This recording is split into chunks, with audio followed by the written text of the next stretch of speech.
Has there ever been something important that you wanted to do or something special that you wanted to be, but you weren't sure if you were ready? Or maybe somebody told you you weren't qualified for that job. That has happened to me many times in my life, and today I'm going to share with you how I get around all that. I even brought proof of that concept, hard evidence, you can say. See, when I was young, I wanted to travel the world. I wanted a passport and a fistful of tickets, which is kind of hard to get if you don't have any money. So I joined the military. I became a United States Marine, which was the first time I did a thing I did not know I could do. And I got to see a little bit of the world and found out that there's probably better ways to see it, like the patch, which is what we call the oil field back in Texas. There are oil fields all over the world, and if you're good enough at your job, you could pick up a post overseas. So I leveraged what I learned in the Marine Corps and got a job as an electronics tech, working on the tools that they lower into the well to gather data about borehole conditions. And then I learned that they don't need techs overseas. Most of those stations got a local guy doing that work.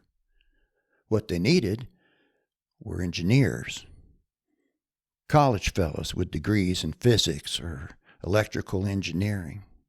And I did not have a degree. They told me I was not qualified. So I had to take a different approach. Didn't change my goal, just changed the plan. I got up from behind the bench and went out to location. I started fixing tools on the rig, started hanging out with engineers, and doing all the things that no one wanted to do. And sure enough, finally got noticed and picked up by an international concern. Access to the world abroad. Still didn't have a degree, but they had in-house training programs for open hole logging. And there was almost always a seat or two open because college boys aren't really lining up for work in the patch. The new problem was that the instructor was a European fella named Harold, and he did not think much of uneducated Texas boys. How can you claim to be an engineer, he would say, when you don't have an engineering degree? You don't have a formal education at all, not even a basic degree, much less the physics study that we find so useful in our industry. You're not an engineer by any stretch of the imagination, and I doubt seriously you will become one here. And he was right. Honestly, there were times in that class when I was clueless about the equations he referenced or other scientific stuff. I took heart in the knowledge that they didn't care much about that on location. Nobody referenced equations out there. It was kind of like calculus in high school. You got to pass the test, but you never use it once you get out into the world. And I got through school, and I went out to Victoria, Texas to begin my apprenticeship. Not a very likely place to launch an international career, but my good luck is that the local manager was a guy named Bobby Barta. And Bobby was as Texas as chicken fried steak, He wore those short sleeve cowboy shirts with the fake pearl button snaps and roper cowboy boots and jeans. He'd come into the break room every morning, inventory the crews, and make sure everybody was lined out for the day. And if I'd been in there for a day or two, then he would call me out for some off-the-wall job. Taylor, can you run a circumferential borehole imaging log? Oh, yes, sir. Yes, sir. If Larry can drag it up the hole, I can run it. Well, you all get your gear together. They're going to want you on location first thing tomorrow, and since it's a new technology, Union's going to have a couple witnesses. And we did. Went out, went to job. Seemed to go okay. A week or so later, I was in the break room after a long night on location. Not too talkative, real tired. I was drinking bad coffee from a styrofoam cup.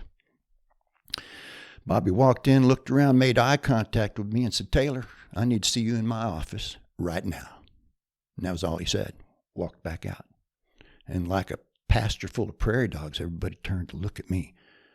Wasn't like Bobby Barta to call a fella out like that. and I hadn't been there long enough to do anything wrong.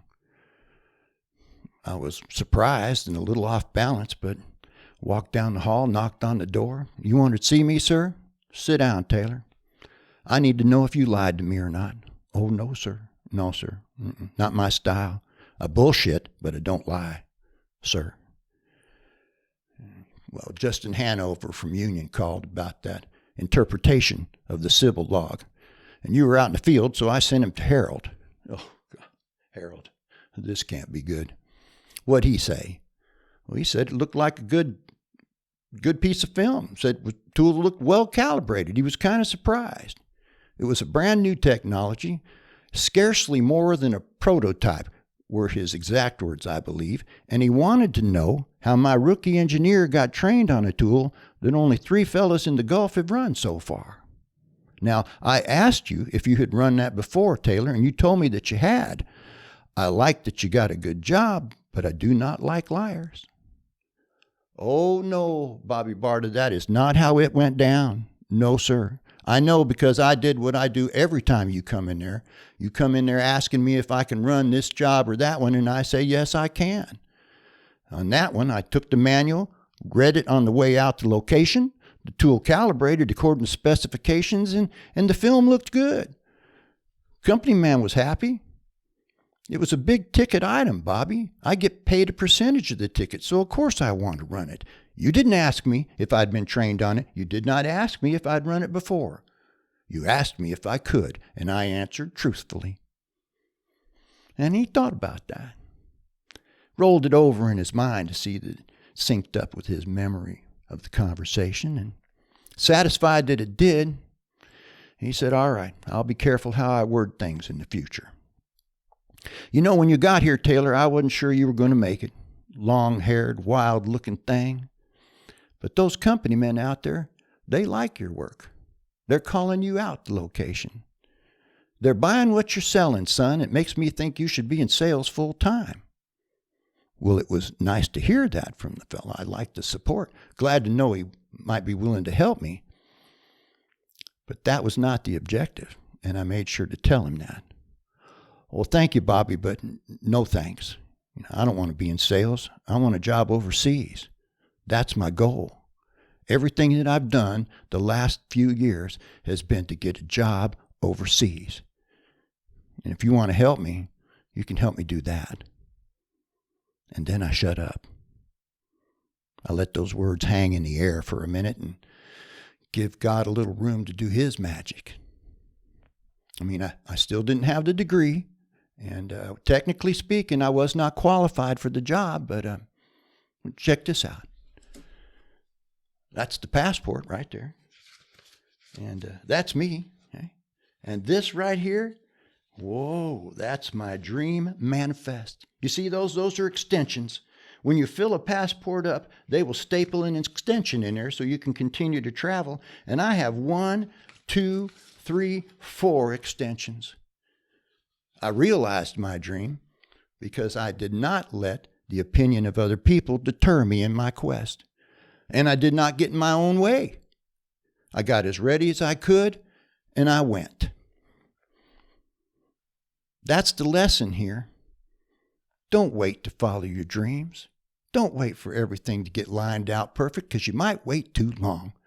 Get as ready as you can and go. And the bonus is once you do a thing that you did not know you could do, it gets easier the next time. You realize that you can start living the lives you imagine. So what you thinking about doing? What are you waiting to do? Huh? Talk to me. Leave a message down there in the comments. We'll work together on this. And make sure you hit that like and subscribe button so you don't miss the next conversation. We're talking about living life on purpose here. That's important, and it's fun. I'll see you next time.